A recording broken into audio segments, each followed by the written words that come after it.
weekend remains unafraid to give you all the controversial opinions that other DFS hosts out there are hiding in their homes, full with bellies full of stuffing, just in terror of the things we're going to say over the course of this next hour. I'm Chris Spags, joined as always by the top DFS player in the world, namesake of this YouTube channel, and also the man who is getting some revenue from the YouTube ad that I just had accidentally playing, Mr. Alex Baker, better known as Awesemo. How are you doing, Alex? How was your Thanksgiving? It was good, man. Especially like with the football side, pretty interesting Thanksgiving with Julio be kind of the bombshell news, and then all of a sudden I'm like, Mom, Dad, the girlfriend, I gotta duck out of this Thanksgiving dinner and lock me Christian Blake in this showdown slate. So unfortunately, yeah, took 30 minutes off there, but it paid off. So how about you guys? It was good. Actually, here's a question for you. Did you have any David Blow in that situation? Oh, man. Well, David Blow actually didn't do that good, like, compared to Trubisky and Dak, I think. So I was lucky with the Blow fade, but, man, he started off pretty hot. Yeah, he did start out hot, then he kind of cooled down, much like the leftovers in all the homes across the America right now. But one man who doesn't have to deal with that, no Thanksgiving for you, Mr. Nolan Kelly, our editor-in-chief at Awesemo.com. How are you doing, Nolan? What's going on? Yeah. I did not have to deal with bailing out of Turkey to adjust all my Julio Jones lineups, so that was nice. But we do love our American Thanksgiving football up here. I will say that. Yeah, of course, it was a good week for football, and football continues on with another big slate for us. And of course, the best place to be playing for that is on a site where there is no rake at FantasyDraft.com. So right now, they are the presenting sponsor of this show, as well as many of the others on our channel. Go check them out because it's really more important for you, because you can be saving on your bankroll. You can also be entering the Hooters main event, the largest rake-free DFS contest you will find for Week 13. So go to FantasyDraft.com right now. Use that promo code Awesemo for your free week trial there. Your entry into the world of rake-free DFS, in which all of the contest entry fees go right to the winners. Alex, you know the question we have to ask here. It's Thanksgiving week. How many turkeys could you have bought with the rake that you would have saved playing exclusively on Fantasy Draft this week? Well, it's a great question. Was Hooters open on Thanksgiving? I mean, that seems relevant, but unfortunately I did not test that out because Fantasy Draft, the rake free, and of course sponsored by Hooters. So the entry fee this week for the main event is $25. And without rake, that means $350 about per entry is going to the prize pool that wouldn't be on other sites. And that means for each entry you're putting in, you're going to win $350 more on average. I experienced that firsthand. I got third place for $30K on other sites. So it would have been peanuts. Pete, you definitely do not want peanuts from your contest winnings, so go right now to FantasyDraft.com. And again, use that promo code Awesemo for your free week trial. And I also like to imagine the idea of a family, a father, perhaps a divorced dad with his son, going to Hooters on Thanksgiving Day and enjoying wings instead of a turkey. That doesn't sound depressing at all for anybody. Man. No, look, I mean, you got to have fun somewhere. And Nolan, glad to have you on here. Of course, you're hosting a lot of our Live Before Lock shows for the Showdown slates. So people have seen you there. You're doing the NHL shows. You're also the editor-in-chief of the site. You have a lot of different hats on the site right now at Awesemo. So I guess one question I want to ask you up front here, and just people are always curious about behind-the-scenes stuff, and now you've been working with us for, I think, over a year now. So what have you seen behind the scenes? Anything amusing or interesting that the people might want to learn that perhaps they're not privy to, just being on the consumer side of this equation? Oh man, it's been great, like getting to know everyone, and like everyone has different styles, different writing styles, different hosting styles. And it's been a great learning process as well, just getting to learn from like some of the best DFS players in the world, and honing my game, and it really helps out, like listening to Alex and listening to you and listening to a lot of different philosophies on how to win at DFS, and so that's been the biggest takeaway for me. But it's been enjoyable, man. Everyone at Awesemo is just super easy to work with, and it's been great. It's been great so far. So we're almost 2 years as a site, if you can believe it. Is that right? January? Is that 2-year anniversary? I think so. Yeah, Alex, I think you guys started, early January? Because I started working with you guys, I think, late February or that early March after you guys came through. Yeah, that sounds about right. Started off just posting some NBA articles and rankings, and then kind of grew from there. You guys were big ads early on, so no one, a lot of people watching the show every week probably don't realize this is the guy that has kind of been coordinating the show and the guests, and he's kind of the architect of On the Contrary. So it's awesome to have you on the show here. Yeah, That's right, absolutely. yeah. You guys have done a great job. This is the most entertaining show of the NFL DFS schedule every week. Guests have been great, and you guys do an amazing job. So it's awesome to be on here for sure. Yeah, so I forgot to give that shout out. But yeah, Nolan's been the one who's been booking the guests behind the scenes for us, basically acting as our producer in addition to the other roles he has. So give a little shout out to Nolan. Go follow him at Nolan __, 2 underscores, because 1 underscore is simply not enough to contain Nolan Kelly right now on Twitter. Let's go check him out on there. And Nolan, before we get to the slate, anybody you want to throw under the bus real fast while you got a shot here in a looser show? Live before lock, it's more professional. So here, cut free. If you want to bash Josh in particular, go ahead. Oh my God! Where do I start? How much time? No, you're too nice and Canadian to do that, I would think. That's right. But let's get into it, guys. Of course, we appreciate Nolan being on here, and we appreciate all of you for watching. So show us a little love right back. Hit that like button before you go. Otherwise, we'll have to get Alex in bully mode here, and I'll start giving out some swirlies and wedgies to everybody over the internet if you don't hit that like button. So please do it right now. Let's get going here onto the slate. We got Washington at Carolina. Christian McCaffrey back to the luxurious life of being a chalk play. His price still up there, but he's in a nicer spot here going against Washington, a team who can't defend the run too well. We also have a Panthers defense here who's kind of intriguing to pay up for. Got them with some of your projections today, Alex. So I'll ask you first, Alex, how are you feeling about McCaffrey this week? Price still up, hasn't come up anymore, but still in a more reasonable spot going against Washington. Let me tell you something, man. I was one of the guys that faded Christian McCaffrey last week. I thought that price was way too high in a tough matchup versus New Orleans. And fortunately, I faded everyone else who did well too, so I didn't lose out on much. But I feel like now the matchup is even better. It's a great matchup versus Washington. Their defense isn't terrible, but their offense is. So you got to expect Carolina's going to have the ball a lot. And that usually means a lot of touches for Christian McCaffrey. Nolan, how are you feeling about Christian McCaffrey this week? Again, the price still up, but now the ownership is also up quite a bit. Last week we had him around 10%, maybe a bit under that. Now we have him almost at 30% according to our ownership projections at Awesemo.com. What are you going to be doing with McCaffrey this week? Are you willing to pay that price? Yeah, it's tough. I was going to see what I really wanted to hear what Alex had to say there, especially when you have these players that are priced up so high. What do they need to do? They need pretty much 30 points to pay off their value, right? Well, and like anything else is obviously a bonus, but McCaffrey's had one game less than 30 fantasy points since week 3, I believe. So that's he's just insanely consistent and playing at such a high level. I don't think I think coming in at weight or a little overweight is fine because it's really hard to build stacks. We have some pretty high priced stacks in some good spots. So you kind of have to make your decision whether or not you want to go with McCaffrey or whether or not you want to pay up for a Patrick Mahomes led stack in a really good spot with a 31 point total. You can of course fit them in if you really go for some value plays elsewhere. So yeah, we're going to see some value open up on this slate like Dallas Goedert and LaShawn McCoy, and I think that's going to make it a little bit easier to get to McCaffrey. But this matchup is great. McCaffrey's top 20 in red zone targets, the only player top 20 in red zone targets and red zone rushing attempts. One of only 3 running backs above 90% usage, and Washington is 21st in run DVOA defense. So this matchup doesn't get better. The price is terrible, but I got no problem going to them, and I don't really think you can make an argument to fade him other than if the ownership gets crazy. But we're not seeing insane ownership so far. Yeah, I think for me, the general strategy for most of the weeks has been just to match the field on McCaffrey and then try to get some lineups where I'm getting different there. I don't see him as a lock play at this price point because, he, as you mentioned, as Nolan mentioned, rather, getting over 30 fantasy points a game, that's certainly a pretty good amount to lock in. We've seen comparable performances, though, from on a value scale and also just in terms of raw points where people are getting close enough at running back. Maybe it's possible to get away. So, Alex, I guess to throw it back to you then, relative to the field, how would you handle McCaffrey? Because, it seems like you think he's a fine play. You weren't there last week.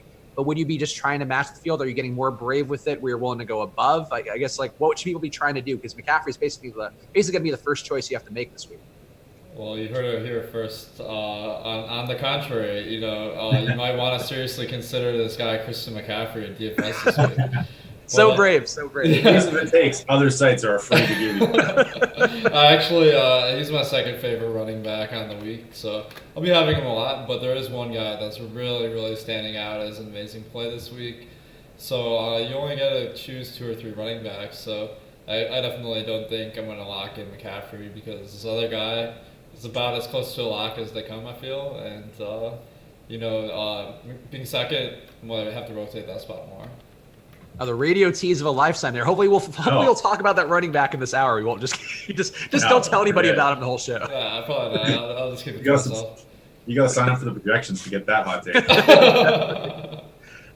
Projections and rankings both separately. You have to get both. But let's talk about DJ Moore a little bit too, because I think he's a relevant player, been getting some good targets for the most part. His workload has differentiated himself from Curtis Samuel. Earlier in the year, it seemed like these guys were pretty much neck and neck. And Greg Olsen's still involved as well. Kyle Allen kind of had a bounce back week last week relative to at least his chalk debacle week a few weeks ago. So Nolan, I'll ask you, any interest at all in the stacks here when you go to Kyle Allen with these guys, maybe as a way to get away from McCaffrey? I honestly haven't really been thinking too much about it, but I don't think it's a bad move here. I mean, like the only real issue I think is the point spread, which is about 10 points, and whether or not Washington can even keep this close at all. But yeah, I've got no problem. I mean, DJ Moore has been insane this year. He's got his last few games. He's got, I got his targets pulled up here: 8, 10, 9, 10, 11, 15, 9. And both of those guys are getting insane snap counts. They're running tons of routes. So, he's been underpriced all year, and his price is finally coming up to where it should be as a wide receiver one. Even then, it's still a bit of a bargain. So I know that I've crunched a few using Alex's projections and definitely got some DJ Moore, and I'm definitely in as a one-off. Or if you want to stack him up with Allen and McCaffrey, I think there's some ways to go to get some different stacks while still taking advantage of both of their price points. Alex, do you have any thoughts on Kyle Allen? And also, we have a question here, and stack, but also a question from Clutch FN in the YouTube chat. It's going to rain during the game. Does that affect anything for you? So I'll throw both those questions to you, Alex. Do you like the stack, and also would the rain give you any sort of consideration at all in this game? I don't mind the stack. I think that these guys are good plays. I probably have Kyle Allen and DJ Moore for sure, and then Christian McCaffrey is kind of a question mark. Not as interested in Greg Olsen or Curtis Samuel because the prices have come up a bit, but it's a little site dependent. There's one tight end this week that's pretty unfadable, so Greg Olsen is not going to stand out as a great play. I think that I think it's fine, but Kyle Allen is not a tremendous quarterback. But this kind of reminds me of the Pittsburgh team from a few years ago, where it was kind of Le'Veon Bell, Antonio Brown, and those guys just got all the work. And we're seeing that with DJ Moore and Christian McCaffrey, so they're high commodities in DFS. And the rain question for you, that's not an issue at all? I don't want to speculate too much about the weather yet, but what I usually look at as far as rain is I'll look at these over-unders and money lines and stuff for Vegas. And today we have 38.75 over-unders, so that is pretty low. And Carolina is favored by 10. So they only have a team total of 24, which is a little bit lower than you might expect. So maybe it will be a little bit of a factor. But that's kind of like the base point I'm going off of is what Vegas is projecting. Got it. All right, and then I guess to close the loop here on the other side, Carolina defense does seem appealing. I think I got him a little bit with your projections, Alex, but Terry McLaurin also been getting targeted pretty well downfield, and well, actually not targeted well, targeted the opposite of well, but targeted a lot downfield. Had over 200 air yards last week, which is the most in the league. Would you be going any McLaurin this week, or do you prefer the Carolina defense? Well, I think that McLaurin makes a really nice play if you have one of these Panthers guys, because you're going to want Washington to stay in this game. I do like the Carolina D because Dwayne Haskins, he has been known to throw an interception once in a while. So I think that that's a pretty good option too. Yeah, Dwayne Haskins, 6% interception rate, 14% sack rate, 2% passing touchdown rate on the year. So I always enjoy the weekly update on Dwayne Haskins, and he's still not playing well, but he did take a selfie and they got a win, so that's fun. Let's keep going here. We got a bunch of games to hit on. Oklahoma, Joey boy, college football on the brain. Oakland at Kansas City today. Patrick Mahomes at a decent price in a game where Kansas City has the highest total on the slate. I guess the stack here is going to be one of the big questions of the week because Tyreek Hill's price on DraftKings in particular is just out of this world. Very high price to get to him, but that'll drive down ownership a bit. And Sammy Watkins going to be comparably owned because he's Sammy Watkins, just not as integral, not as involved with a piece in that offense. Travis Kelce, one of the chalk tight ends of the week. Nolan, I'll ask you first here. What do you feel about this Kansas City stack, and which of the weapons do you prefer the most? Yeah, so I'm getting to a ton of this Kansas City stack, I think, in when crunching, and Mahomes is far and away my most owned quarterback. So I'm totally okay with going to this stack. I think what you do with the stack depends on what site you're playing on. On DraftKings, Tariq Hill is priced up to a point where he's $8,900, and that's putting people off of him. Our ownership projection for him right now is sub 5%, and I would expect that to rise a little bit come tomorrow when people realize how low owned he is. But when you're getting Tariq Hill in this matchup, the Oakland Raiders rank first in most passing completions over 20 yards allowed, third in most completions over 40 yards allowed. And you can pay up to be contrarian in the highest game total of the week with the most explosive player on the slate. I love that. As far as going with Sammy Watkins, he's clearly a much better value. I just think if you're going to stack this in a cliched way, like with you're going like on DraftKings with Watkins and Kelsey, you got to figure out some other pivot points in your lineup. Maybe adding LaShawn McCoy and not bringing it back, or bringing it back with Waller and doing 2 tight ends and putting a tight end flex spot. Just kind of think about it a little bit, because a lot of people are going to be going with the Hill Kelsey stack on other sites and then Watkins Kelsey stack on DraftKings. Alex, how would you handle the stack here? Because Nolan mentioned some good ways there to differentiate. I think, too, if you were to get away from the full stack and it sucks to not have Patrick Mahomes in this spot, but if you just took Tyreek Hill or just even took the weapons and took a cheaper quarterback, at least you're getting on a different pathway there. But what are you doing with the stack? What are your preferred approaches here? Because Mahomes is going to be chalky, but the price is pretty reasonable. Yeah, like Nolan's call, these are kind of expensive guys, so that is going to drive down the ownership. And this is a great game to target because Oakland has a pretty good offense and a weak defense, especially the pass. So I think that it's a little bump to all these guys, in addition to being already the top team.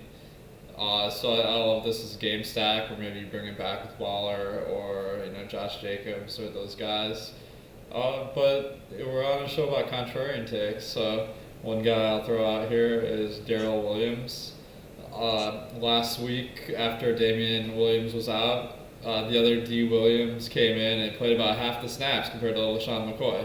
So I think that what I expect here is LaShawn McCoy is going to get more action in passing plays. Darrell Williams will run the ball a little bit more. And if you want to play a game script where maybe Kansas City runs away with this one, Darrell Williams could get you a win. Yeah, not a lot of ownership on Darrell Williams is it Darrell or Darrell? I think it's one of the. I think it might be Darrell. Darrell Williams. That sounds right. I'm going to say them both out loud so one feels good to me. If we do throw both pronunciations in there, we can't be wrong. So I love Darrell Williams. Just going to mix and match here, but those guys both going to be pretty low owned. Darrell Williams under 5% owned, LaShawn McCoy under 10% on DraftKings. So just going to the run game at all there is an approach that could have some value. Again, a high team total here, and we saw. Patrick Mahomes had 3 passing touchdowns in that quarter against Oakland. God, why do you keep saying Oklahoma? Oakland earlier this year. So it's a nice spot here to be going to these guys and hoping that they could just rise with the tide, and the ownership seems like it's not there. Alex, you mentioned Josh Jacobs, but this seems like a spot. Last week, your boy Jalen Richard back in the mix. They were trailing big time against the Jets. So would you go to any Jalen Richard here, assuming a game script where the Chiefs just go nuts? Man, I was all over Jalen Richard in 2018, and I almost quit DFS. So probably not. But I like the creativity there. It's definitely possible to envision a game script that works out in his favor. It just never seemed to work out in my favor. Okay, that's fair. Nolan, anything weird you're doing here with the Raiders? Are you getting any Derek Carr or anything? Maybe more Terrell Williams? Yeah, I think I was looking at the ownership there, and it's not like they're not like really contrarian plays like Derek Carr, thinking about 5 or 6% ownership. We're getting a lot of quarterbacks in that range this week, I think. So I don't think it's as contrarian as other people think it's going to be. But there's definitely merit to loading up with Carr and Williams and a Waller stack and bringing it back with someone as well. And that's a way to attack a game with a pretty high total. And of course, they're probably going to have to pass a lot with the Chiefs favored by, I don't know, what are they favored by, 10, 12 or something, coming off a bye. So I definitely don't hate the idea of doing it or bringing it back with the Josh Jacobs or something like that on the off chance that they can get up early and run the ball and force the Chiefs to pass here. But for the most part, I also think, I just want one more point. I want to see what happens with Zach Ertz tomorrow morning, because I feel like if Zach Ertz is ruled out, Dallas Goedert's ownership is probably going to go up, and that means Darren Waller's probably go down and making him a less likely option to pivot or to play as a bring back option in your KC stack. So that's something I'm keeping an eye on too. Yeah, that makes sense. And it's also worth pointing out, we talked about it a couple times on the show, but Darren Waller has had his biggest games when trailing, and perhaps a situation here where they are trailing, though. Worth noting, Kansas City's DVOA, according to tight ends, are giving a 21% decrease in production. So that is a pretty big one for them. And the Josh Jacobs play could be sneaky here, given how bad that Kansas City run defense has been. We've seen guys like Derrick Henry have massive games against them in the last few weeks. Let's keep going down the list here. San Francisco at Baltimore. This one might be a little bit faster, but Lamar Jackson's cheap enough here to take some stabs. I think there's certainly some concern here going against that Niners defense has been really good, particularly at shutting down the pass game. They're not perfect against the run, but I think they should be able to game plan some ways to compress and keep Lamar mostly contained. But Alex, I want to ask you first here, what are you doing with Lamar? Because he's cheaper than Patrick Mahomes. We know the gigantic upside, and it is still a pretty good team total for Baltimore, almost 26 implied points for them at home.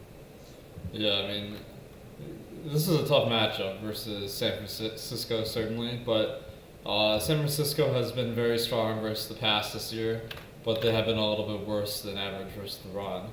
So I think that Lamar Jackson is a fine play.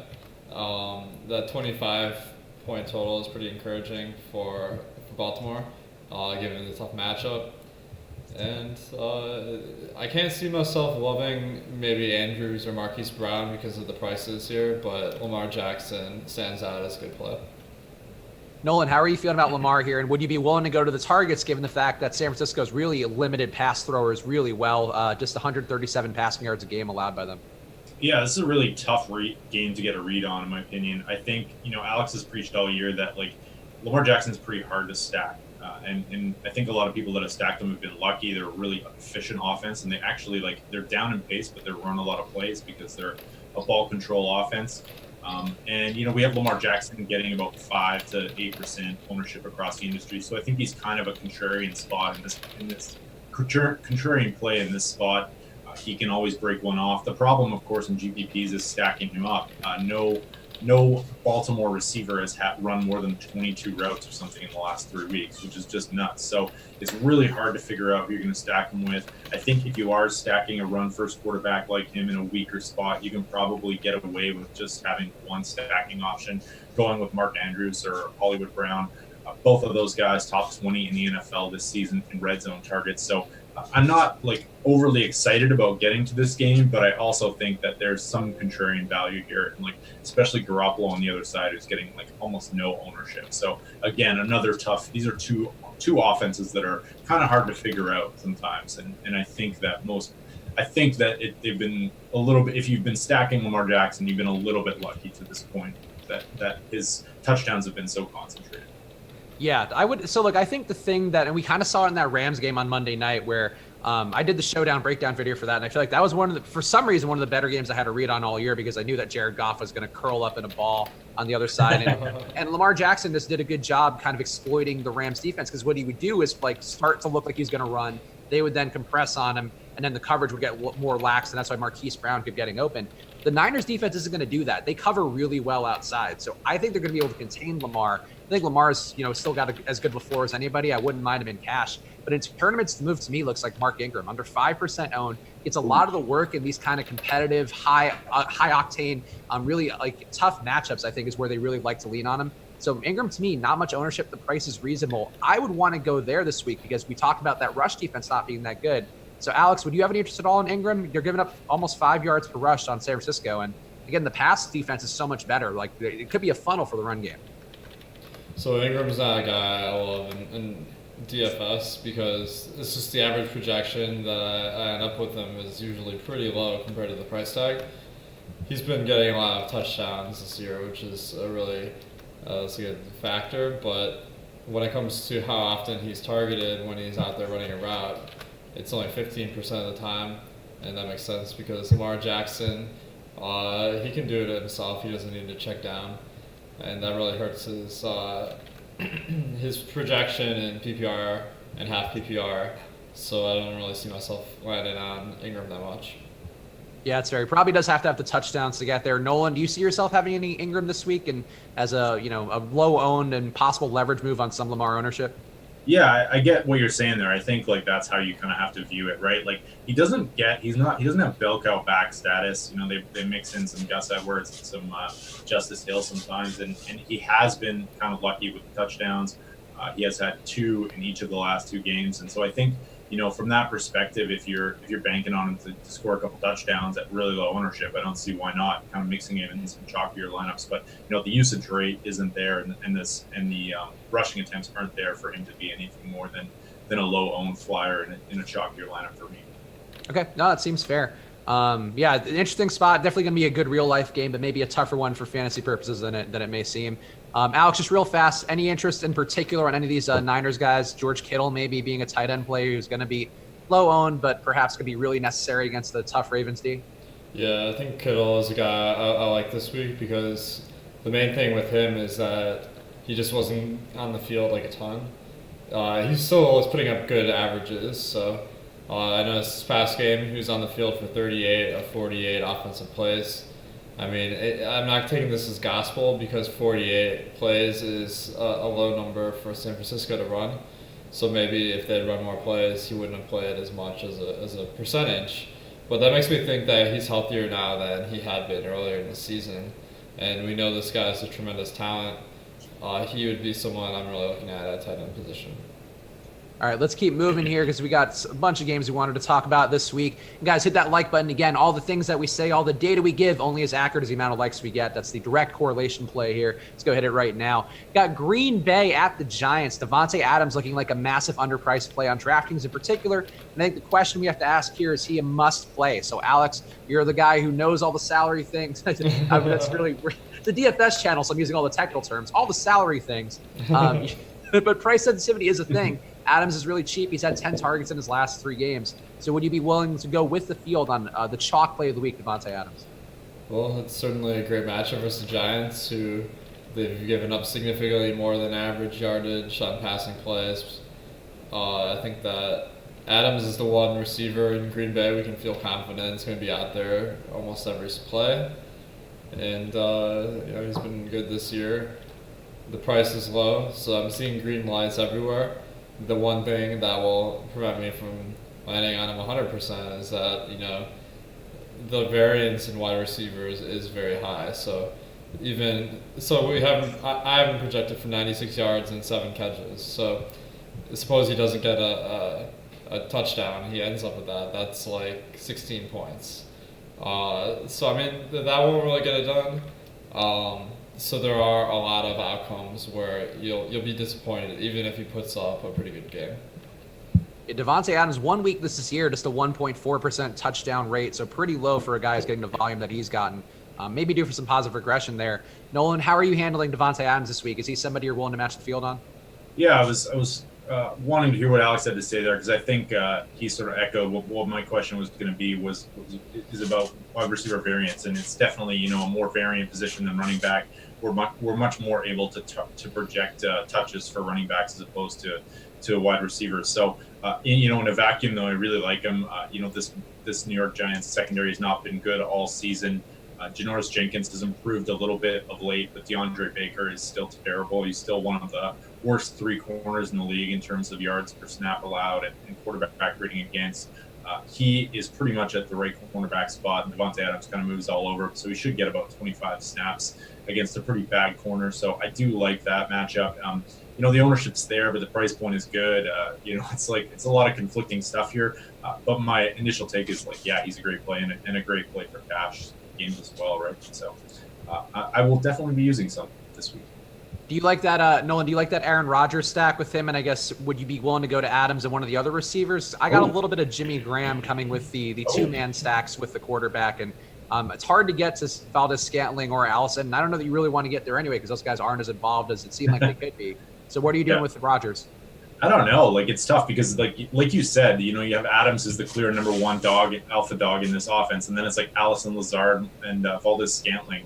Valdez-Scantling's just kind of gone down as the season's gone on, and Allison and Lazard are getting about running the 3rd and 4th most routes on the team. So I'm not a fan of going there, and I think it's one of these stacks where you could probably get away with going with just a Rodgers to Adams stack and maybe mix in a running back or something. But I'm okay with just a single stack in this one, though. I know that's not the preferred option if you want to win a GPP. Alex, how are you feeling about Aaron Rodgers here? And would you be willing to go to a Rodgers +2 stack, or are you just willing to go with Rodgers and Adams and then just assume that he's going to spread it around? Perhaps the third string fullback will get a touchdown. Well, that would be contrary. I'd like that. Maybe some Robert Tanyan. Is he up there? Anyway, I think that yeah. I mean, Adams. If you're picking Rodgers, you're probably gonna pick Adams because, man, if you don't pick him, you're gonna have to pick two of these other guys for sure to get a high enough percentage of the looks. And it's hard to find any individual guy that I like. The guy that might be my number 2 would be Alan Lazard, but it's pretty hard to rely on. So I think that just stacking up Adams and Rodgers is a good play. It might be a little bit pushing it to try and make a play out of nothing with the other guys. Would you be willing to go to any Aaron Jones this week, who actually has been really good coming off these down games? Had another one of his terrible performances last week, but a decent spot here going against the Giants. Not a bad run defense, but not a great one either. Certainly, I probably have better results on paper than they have in real life. I doubt I'll end up on Aaron Jones. I don't doubt that he has the potential to win someone to GPP, but I think the production this year, he's had 2 games that have just been off the charts, I think, and the price has gone up to compensate for that. Every week there's a pretty big risk of Jamal Williams having a significant workload, and there are just other running backs that I absolutely love on this slate, so it's hard for me to stomach clicking the button. All right, so we still haven't found your guy. Is your guy Alex Saquon Barkley, who's pretty underpriced, going against a mediocre Green Bay run defense? Actually, that's a play I like a lot more than Aaron Jones. Of course, the Giants aren't projected to do as well as Green Bay, and Barkley hasn't gotten quite as many targets with Danny Dimes, but I think that his price has come down to match where he's at, and I'm seeing 7.5K, 14K on FantasyDraft being a pretty nice price point for him. Nolan, how do you feel about Saquon Barkley here? His price is down, but he has not been the same back overall this year. It could be a scheme thing, like Alex mentioned, with Daniel Jones not giving those same check down routes, but also just maybe not as effective of an offensive line this year. Maybe not having Eli Manning in there is what's holding him back. What are you doing with Barkley? He needs Eli in his 3.2 ADOT. That's what It's just good for morale, I think. That was what it was. That's right. Completions are good. I know. That's one of the reasons I'm not on Jones this week, I think, is you have 2 running backs like Fournette and Barkley who are, just a little bit more expensive, but are guaranteed workloads, right? So, Aaron Jones got like a 40% snap share or something, or 50% last week. And yeah, like Alex's point there, he could win someone at GPP if he goes ham, but the odds of that happening are pretty small. So I do like Barkley here. I think he had a 97% snap count. The Green Bay run defense is bottom 10 in the league. This is a good spot, and like if you're gonna do a small stack here, you could do like a Rodgers to Devontae Adams, and then bring it back with a Barkley or something. As well, we have Golden Tate and Evan Ingram out. Who knows what Sterling Shepard's gonna do? So I think Barkley is going to end up as the focal point of this defense, and I will have probably more than the field. Yeah, Sterling Shepard's guy, Nolan, you just mentioned, I think is kind of intriguing. Should be running out of the slot now because of no Golden Tate out there, which has kind of been his preferred spot overall. He's had some production outside, and Slayton's been more of a preferred target of Daniel Jones, but I'm kind of intrigued by Shepard. So, Nolan, is he somebody you see yourself landing on at all here? He's got actually 10% ownership now projected, which is pretty good for him, given that he's been mostly out of the mix with those concussion issues for like a month. Yeah, absolutely. I think it's a good play. Yeah, at that price and at that ownership, I have no problem with it. Like, we haven't really seen the upside from him. He's had one really big game this year, but he had a couple really big ones, I think, last year too. So, normally, like I feel like maybe the cliche is that the slot receivers have a little bit of a lower ceiling projection, a little bit of a higher floor. I don't know if that's actually true or not, but I just kind of assume it is. But I've got no problem going to Shepard here at that price, and I'll definitely have some shares. Alex, are you feeling anything here with Danny Dimes or Shepard in the stack? Because it is kind of a cheaper stack. It's not going to be too highly owned, and there is a decent possibility of them trailing and needing to come from behind at home, too. I got to one-up you guys a little bit. I mean, you guys said you like Sterling Shepard. I love Sterling Shepard. I think that, he's been good this year. I caught almost 70% of the passes. The average yards per catch of 9.4, not ideal. But with Golden Tate out, I think there is some there is a negative effect of having those two guys on the field together because they're both kind of better in the slot. So I think that it's a good situation for him, especially with Evan Ingram out too. And the other guy, aside from Slayton, that I'm looking at is Caden Smith. I think that last week I was watching some shows and people were like, who's the backup tight end, their third string tight end for the Giants? And last week, Caden Smith went out. He was on the field almost every play, and he ran routes on, I think, 7 out of 8 plays on average, and he's cheap. The production hasn't gotten there yet, but I think that as an alternative to a very chalky tight end at the same price point, he could pay off.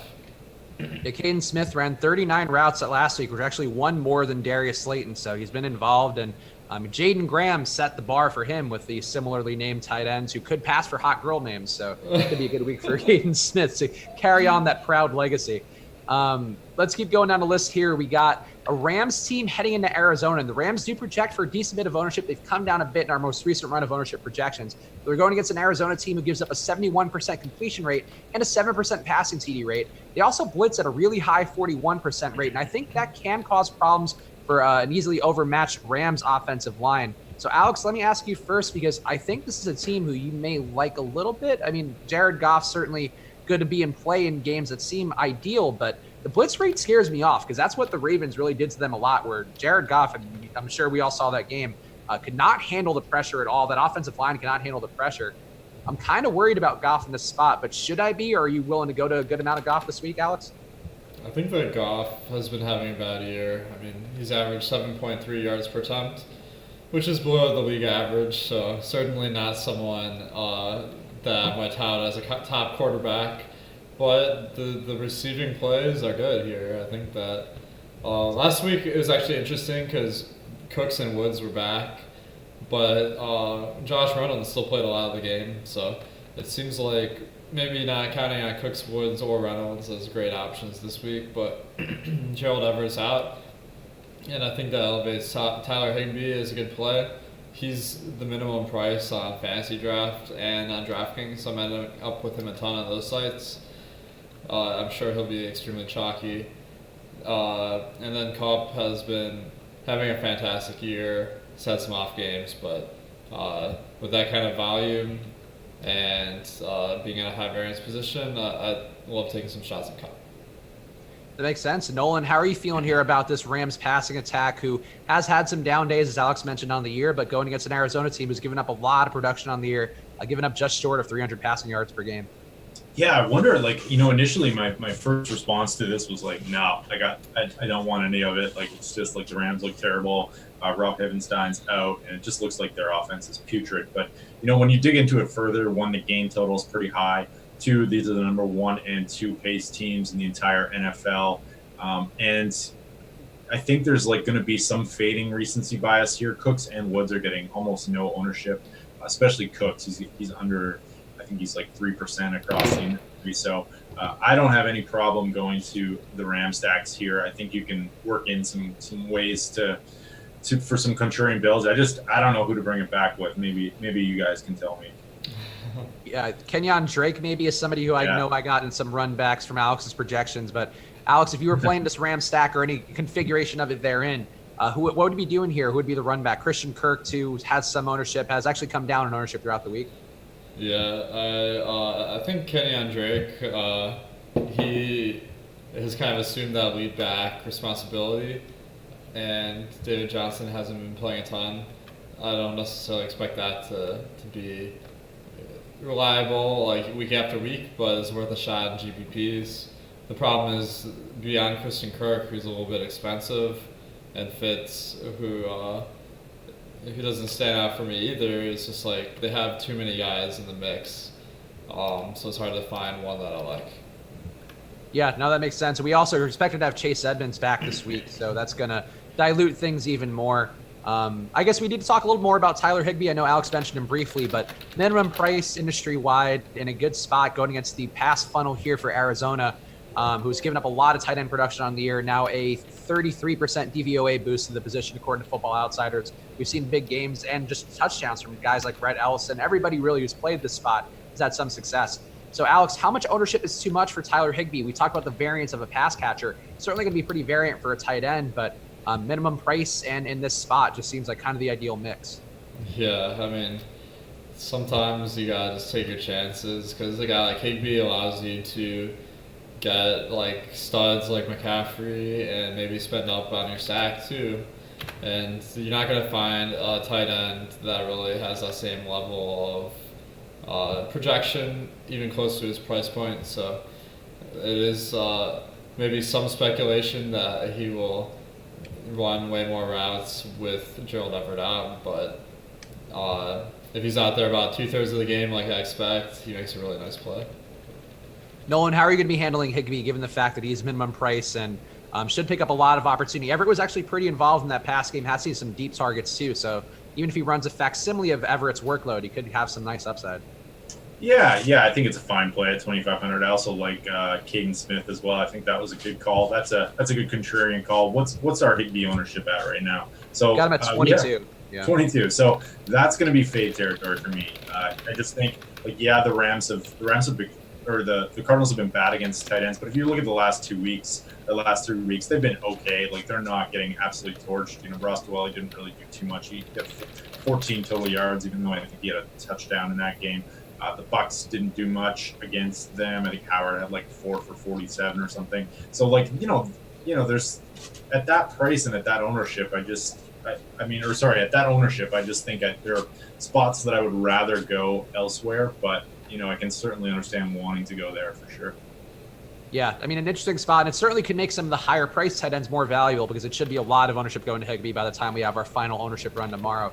We'll see the 22% as of today on a minimum price tight end. One would only assume it's only going to go up from here. So we'll see how Tyler Higbee getting killed by Tyler Higbee chalk week. I can't wait for that. This is a weird one, right? When I can't remember the last time we've had a $2,500 bare min chalk tight end. Have we? It's been a while. Yeah, I'm excited for it. I can't wait for it to blow up. It's literally going to blow up in my face. I know it for a fact, but I will have so much of him because, like Alex mentioned, it just opens up so many things, and he just has to do so little to be confident. So little. That's a good point. He's got to catch a touchdown. It's always got to just fall into the end zone once, Tyler Higbee. Let's talk another game. Philadelphia at Miami should be a get-well spot like that Arizona game could be for Jared Goff. Philly's getting this situation here with Alshon Jeffrey and Nelson Aguilar expected back. Miles Sanders also projected to be chalk. So, Nolan, I'll ask you first here, which of the plays would be most appealing to you? And I guess, will you have any of the stack here, given that going to Miami has actually been helpful for a lot of teams recently, including Sam Darnold, who had a pretty big day, got him back on track there.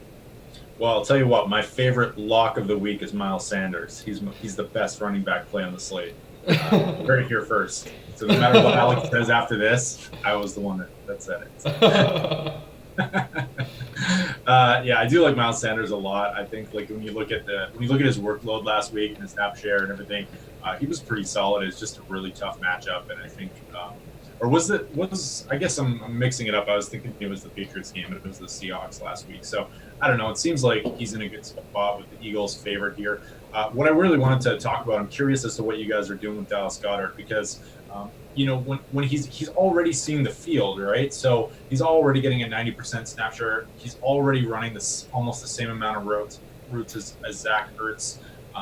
What are you guys doing with him if Ertz is out here? Because on the one hand, yeah, he might see some more targets, but on the other hand, maybe he's already benefited from the fact that the Eagles run 12 personnel at the highest rate in the NFL, and there isn't as big of an upgrade as people will assume if Ertz is unable to play. Alex, what do you think here? I've only been playing Ertz a lot because of Alshon Jeffrey not being out there. I think that opens things up quite a bit for him.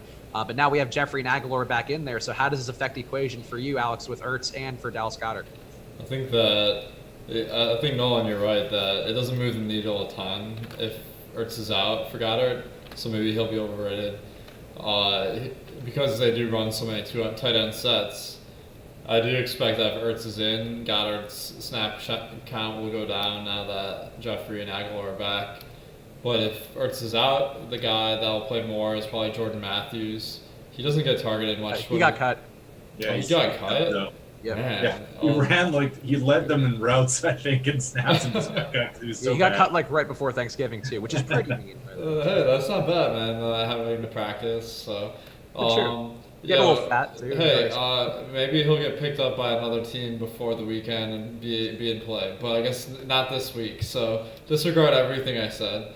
I guess if if Ertz doesn't play, then either Matt Collins or JJ Arcega-Whiteside, I guess, would sub in. But no, I guess Goddard's workload is probably pretty reliable now. Yeah, it seems like a spot where there could be production, but might be hard to pinpoint because they do have enough guys there. Greg Ward, too, also worked into the mix last week. You'd think he'd see less snaps here, but maybe with Matthews being out, that changes the equation a bit. It's an interesting way, and I do think I want some Wentz stacks, but to me, I'm probably just targeting the save guys, targeting the Ertzes, Jeffries, and Aguilars, and hoping that that's okay. Who would be the run back for you, Alex, on the other side? To me, it's pretty clearly Devontae Parker, but Patrick Laird, I know, in honor of our boy Pete Overzet, who was here last week, maybe we need to hype him up one more week. I think, man, it was disappointing that Laird failed his chalk last week, but what I noticed is that pretty even split between the three running backs there with Myles Gaskin and Kalen Ballage and Laird, so none of them are really standing out.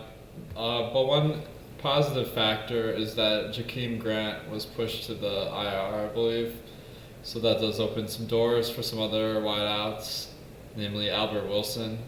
He's not a great play, but he will be someone I'm sprinkling in. Yeah, that's certainly going to open some things up for him. And Alan Hearns, too, could stand to be more involved. Our guy, Ben Rasa, of course, had him in his top lineup here, which Nolan, you did a video with him earlier this week. So you have any Alan Hearns in honor of Ben this week? Oh, of course, yeah. Just some Hearns honorary Ben lineups are in the cards for sure. I mean, I think that both those guys are good bring back options. Albert Wilson, man, if he goes off this week, then my remaining three best ball teams are just going to be killing it. So I'm excited. I'm excited for the Albert Wilson first decent fantasy game of the year, and I think this is it. Yeah, to me, I think Parker, the reason I would just say Parker is the main guy here, he's getting over 10 targets a game. Nobody else on Miami is really coming close to that. You might see weeks where Hearns gets a touchdown and goes in, but if I had to bank on one guy, Parker's getting that workload. He's shown over 135 receiving yard upside, so I like Parker quite a bit, and I think he is an interesting run back if you are going to play that Eagle stack like I am. Perhaps walk yourself off a cliff like I am. The Jets heading into Cincinnati is another game that we should hit on before we close out. Sam Darnold on the upswing the last 3 weeks. He's had 21.7, then 26.4. Most recently, 31.2 fantasy points in the last 3 games. The reports are he even had made love to a lady, according to the New York Post. So, wow, a football player. What a crazy – in New York, of all cities, going home with a woman. What a story. Is that from the news, eh? I know, like you never hear things like that. So I'm more of a Russell Wilson guy personally, but but against the bad Cincinnati defense, Alex, do you think Sam Darnold has any upside here, independent of his proclivities with the ladies? Yeah, actually, I mean, you gotta factor in this news report we got because you'd think you probably can't bag any ladies if they don't win this game. And that might give him the extra motivation to kind of keep his hot streak going. I might have to disagree with you there, Alex. You don't like this narrative I'm building?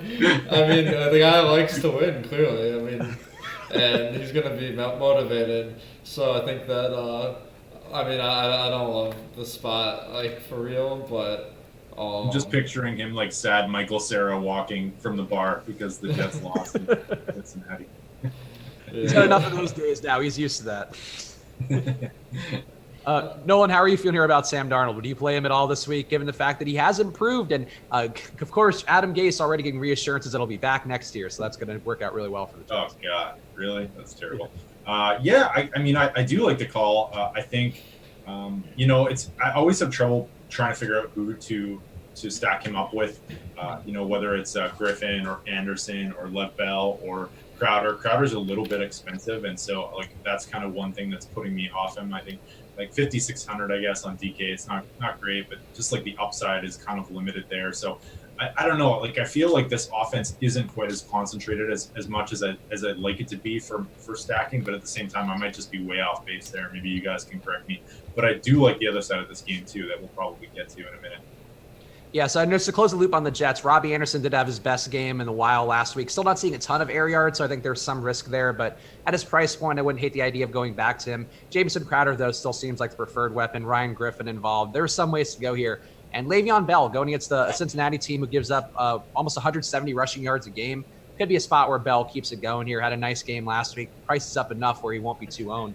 The Bengals notes Robbie Anderson every single week. It's a great move, I gotta say, because like 1 out of every 8 weeks, he's like a genius. So that was last week for me, and every week. Yeah, how about me, who had him for like a month straight and he did nothing, and then I didn't have him last week. And Oh no! Finally had one passable game. I hate him so much. I don't blame you.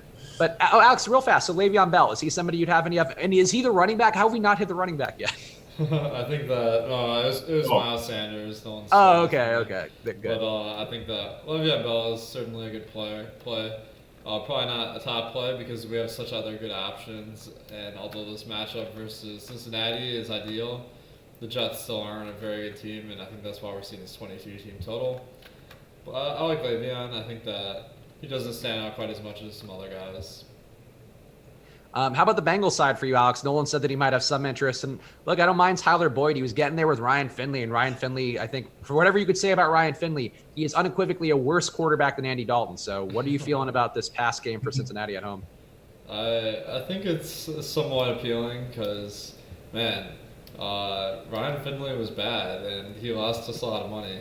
Andy Dalton was bad and lost us a lot of money as well. But I think he has a little bit more potential. So I can see myself going back to some of these guys, but I don't love the matchup versus the Jets, who have been a significantly above average defense versus the run and a little bit above average versus pass.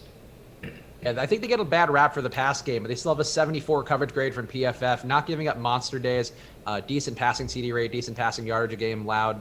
So I think against good QBs, they may be able to get something going, but against bad QBs, not quite as easy as people may make it out to be. Last game I want to hit on before we do our contrarian picks and fades of the week. Tampa Bay at Jacksonville. Looks like we'll have some ownership on Mike Evans, who's now priced significantly less than Chris Godwin on DraftKings at least. And on the other side, Jacksonville going to have ownership for DJ Chark and Leonard Fournette, despite going against a tough Tampa Bay defense. But Fournette had a ton of targets last week and a ton of rushes. I think he had 35 touches in total. So, Alex, this game, what's the most appealing for you in a spot where it seems like maybe it could be a shootout in the non-popular parts of Florida? Yeah, I love this game. As you mentioned, a little bit of a Florida rivalry here. You gotta love it. Probably won't be vacationing there, as he said, but I think that Jameis is one of my favorite stacks every single week because Evans and Godwin, they're just such high volume guys, and they're excellent players. If they both have a good game, you're gonna win a ton of GPPs if you have all three of them. It's so easy to run it back with Leonard Fournette on the other side, who isn't extremely expensive. DJ Shark is another option, but I absolutely love this game stack. Nolan, how do you feel about this game stack here, or any players in particular who jump out to you that you want more than the field? Yeah, there's the first time I looked at that, I was like, nah, nothing. But like Jacksonville, first off, getting torched recently, especially on the ground. So if you want to go to Ronald Jones at that price point, I think it's decent. I noticed that I'm getting a few Ronald Jones lineups, and I don't think people are on him at all. Derrick Henry's torched them. Like the last 3 games, they've just given up a ton. What Jonathan Williams, I think, from the Colts. So I do like that. I like the passing attacks here. I think this game is kind of sneaky. You guys, I don't know if you guys agree, but I feel like it's flying a little bit under the radar. DJ Chark is amazing and has almost 100% snap count and is running the most routes on the team. You can go with Jameis stacks. We have him graded out really well in both our rankings and our values, and he projects out really well according to Awesemo's rankings. So I like all sides of this game. I think I'm going to stack it up in a number of different ways and kind of hope that the ownership goes over to Kansas City or other spots. But maybe I'm off on this one, and it's actually catching some steam because that 48-point total probably isn't going to catch anyone off guard. Yeah, the ownership seems like it's going up for some of the guys, but still some under-owned guys. And real fast, I just want to ask about Alex about this guy real fast. Ronald Jones, going into spot here against Jacksonville's run defense. It's been really bad, giving up 5.4 yards per rush, one of the worst grades from PFF as well. Is Ronald Jones somebody you see yourself getting to at all, Alex? Because I know a lot of people will go to Jameis. Obviously, Jameis are passing at a really high rate, but Jones has been involved enough, and he's at least shown the ability to have big days when they show the confidence in him to give him the ball. For sure, yeah. I think Ronald Jones is a good play. He does split the duties with Barber and Ogunbowale, so he stands out as someone that is pretty reasonably priced, but there are some major concerns here. I really like this price tag on FantasyDraft 9,500. That's a bargain. But pretty playable. Just I really like some other guys a lot more. All right, and let's close the loop here. Anything, Alex, that we haven't hit on that you feel like we should mention real fast before we do the picks and the fade of the week? I have to throw this guy out here. Is Jack Doyle is going to be really chalky this week because Ebron's on the IR. I'm a little bit more tepid on it because I feel like Higbee might be a better play, but Jack Doyle on FanDuel is 5K. He's cheaper than Higbee on FanDuel, so I could see going to him as a core play on FanDuel. Would you play Higbee and Doyle together just because of the value they represent? Yeah, I think so. I think that really helps you fit in some better players. But if I was really trying to squeeze some value, I might go with Caden Smith, who's a little bit cheaper than Doyle. Interesting. Okay, so 2 tight ends not on to play this week, so that's good to know.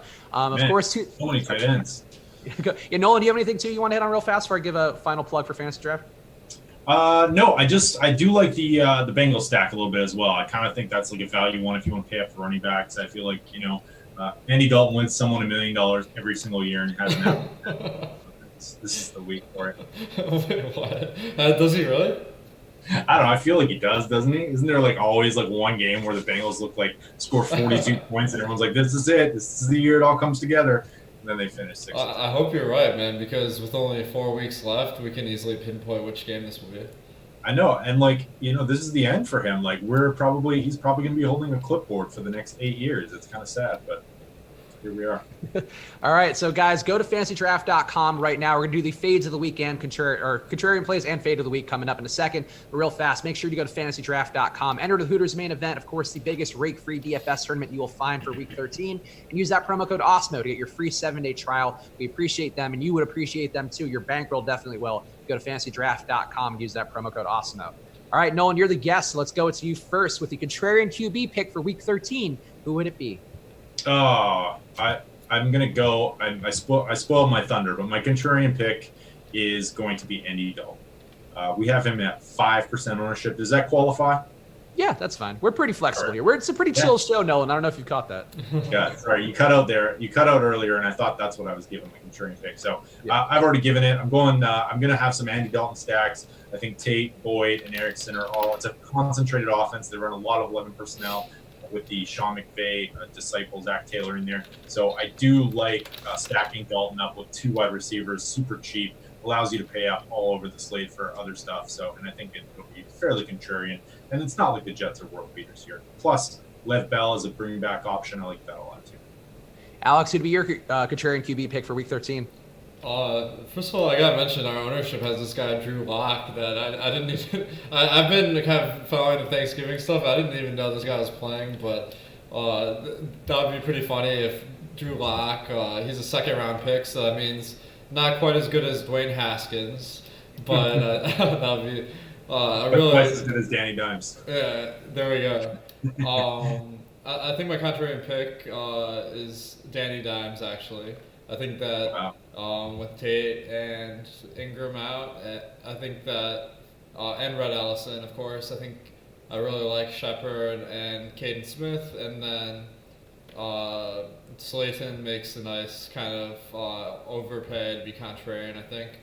So I think you can make a nice stack out of this one. Also, for the record, Drew Lock not officially starting yet, but he is active off IR, so he'll be playing, but it's unclear yet if it's still Brandon Allen or if it'll be him this week. So.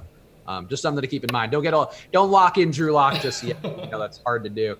Also, you took my guy there, so now it throws me for a double loop. I'll go to the other New York quarterback. I'll go to Sam Darnold on the road. Again, we discussed it earlier. He's found the tender touch of a woman, so I think that's going to keep him going. And just a nice spot against Cincinnati. He's been airing it out more, so why not? Nolan, back to you. Contrarian running back pick for Week 13. Who would it be? Tell me if I'm wrong here, but what about Benny Snell? 2% ownership. Looks like James Conner's doubtful. Had 21 carries against Cincinnati last week. Is that crazy? $4,700 on DK and not much different on FanDuel. And I'm not sure what he is on Fantasy Draft. I think he's fairly cheap on there as well, though. Alex, do you think that's a crazy play of Benny Snell here going against Cleveland at home? No, I think that's a nice play. Yeah, I would agree. Cleveland defense not that good, and I think that offense you can have a tough time heading into Pittsburgh. Alex, who would be your contrarian running back pick? I'm having a time pulling out anyone because I love the chalk so much, but Darrell Williams is someone I do like because I think a lot of people will be on Le'Veon Bell, but going off last week, I think Kansas City has these guys kind of equally rated. Whoever's having the better game will probably play more. LaShawn McCoy. Shady McCoy there, not Lev Bell. McCoy, he gets more work in the receiving game than Darrell Williams, so I expect him to have a higher projection, but Darrell Williams is kind of the contrarian option. So I guess the guy I was gonna go with, I was gonna go Ronald Jones, but he's over 5, and we don't usually go that hard and fast, so that's my pick. But Derrick Henry's under 5, which I get the price is up. He's not great on PPR sites, but he's been going nuts recently, and they don't seem like they actually want Tannehill to throw much. And if they do want him to throw, they want it to be really low friction, easy throws. So I think Henry's going to get the workload. Indianapolis run defense is fine. They do kill the clock on their end offensively pretty well, but nobody's going to be on Henry, and I think that's kind of scary given his end of season renaissance as everybody else breaks down. He only gets stronger with his 300-pound muscle body there. Nolan, contrarian wide receiver, who would it be?